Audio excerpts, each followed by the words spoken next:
What's up guys, my name is Alex and welcome to my 5th video of me reviewing my Erasmus semester at the University of Cologne.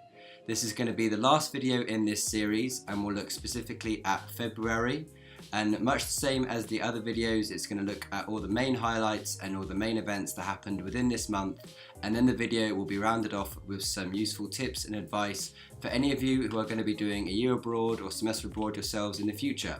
So let's get right into it. The first big thing to happen in February was I actually went back to England. I went back to my home university, which is Warwick, in order to see all my uni friends and my girlfriend again. I was there for about a week and it was really nice to finally be back. Like, I hadn't visited Warwick this whole time since I'd been on my year abroad, so it was obviously really nice to see all my uni friends again and obviously to visit my girlfriend. We went out a few times just to celebrate being back, and I also got to visit Warwick campus again. There had been quite a few new buildings and quite a few new developments that had happened while I was in Germany, so obviously it was really cool to see what had changed since I'd been away. And yeah, all in all, it was a great week and was just really nice to be back at Warwick once more. I then rounded off this trip by actually going to a wedding. Now, I hadn't been to a wedding in a long time, probably over 10 years or so. So it was really nice to just dress up formally for that and see one of my friends actually get married. And then the day after that, I then went back to Cologne.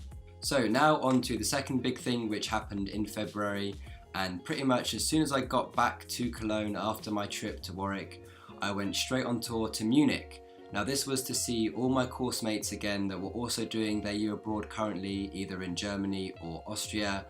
And it was organised by the first and second year languages students that every year they go on a tour to a city in Germany.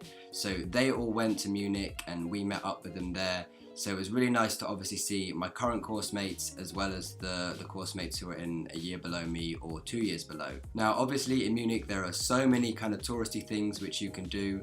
And we were there for quite a while. It was about 4 or 5 days if I remember correctly. So we managed to have quite a bit of time to do all these things. For example, the Englischer Garten, which is kind of like a huge city garden where people are also surfing in like the spring in the river that kind of flows through it.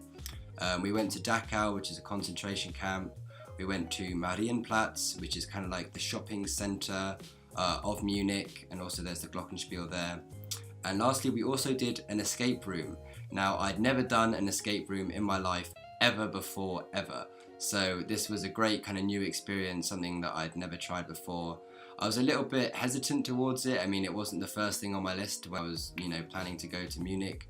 But when we were all there, me and a few of my mates, we all decided, yeah, let's, screw it. Let's just attempt one. It should be fun.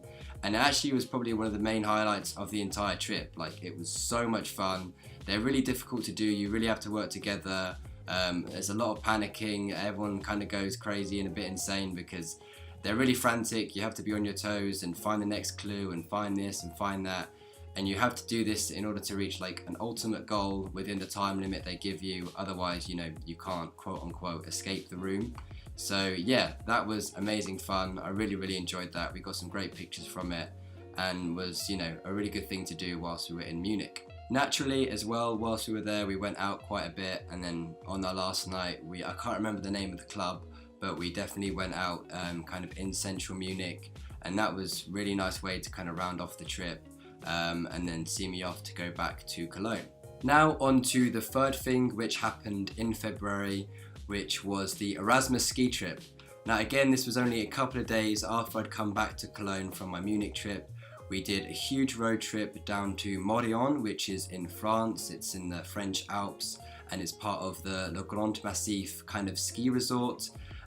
Very luckily, a friend of mine, his girlfriend had a chalet over there, so we all got to stay there for free. It was an amazing kind of once in a lifetime experience. Like, how many times do you ever get offered to stay in a chalet in the French Alps for free with all your mates? Like, it was extremely rare, and I was so grateful to be part of it.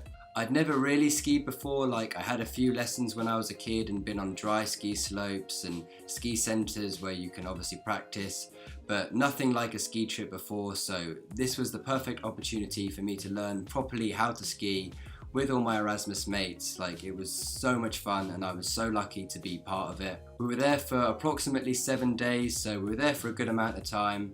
We'd spent all the days just skiing down the mountains, doing greens and blues. A couple of my friends, I think, did the reds and blacks. Obviously they were much better than me.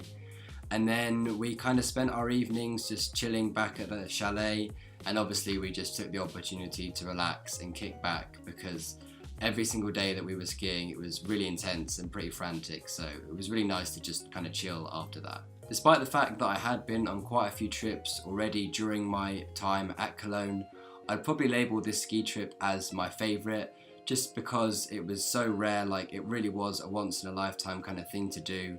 It was so cheap. Like, I probably spent maximum 350, 400 euros on the entire trip, because obviously we're staying there for free. We road trip down, we road trip back up.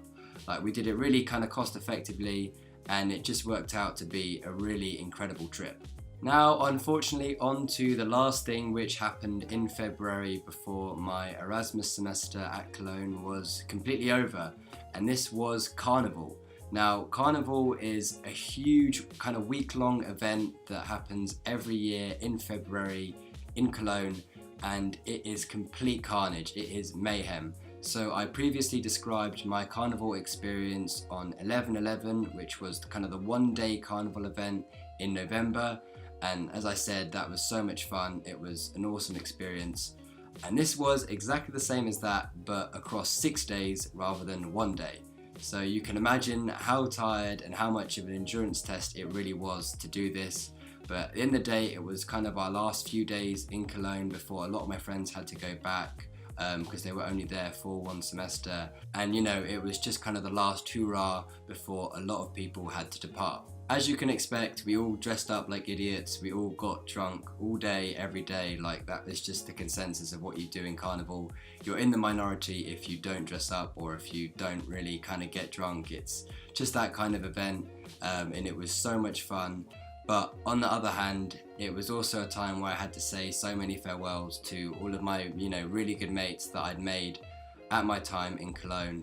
And this was a really kind of sad part, and was really kind of when I realised, okay, this is the end of, my semester at Cologne. These people had been my best mates for like the past 5 to 6 months, and I'd spent, pretty much every single day with them as soon as I got to know them.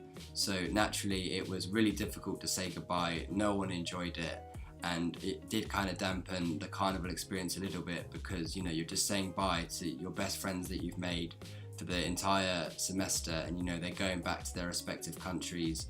Obviously, we're all going to try and meet up. We're doing something in the summer, like a reunion style of thing, but you're not going to see them anywhere near as regularly as you do when you're doing an Erasmus semester. And funnily enough, as I'm talking about the end of my semester and my friend's semester, this does kind of bring me to an end for my review of my time here in Cologne.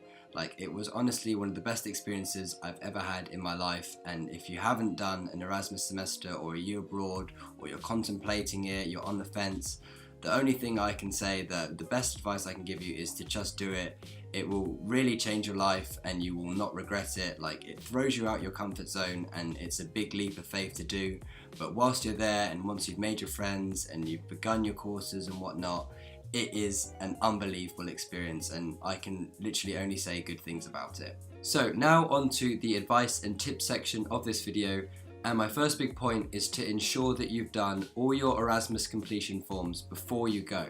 So obviously after you've left, it's going to be extremely difficult to get the signatures that you need, to ask the questions that you need if you're ever stuck on the forms.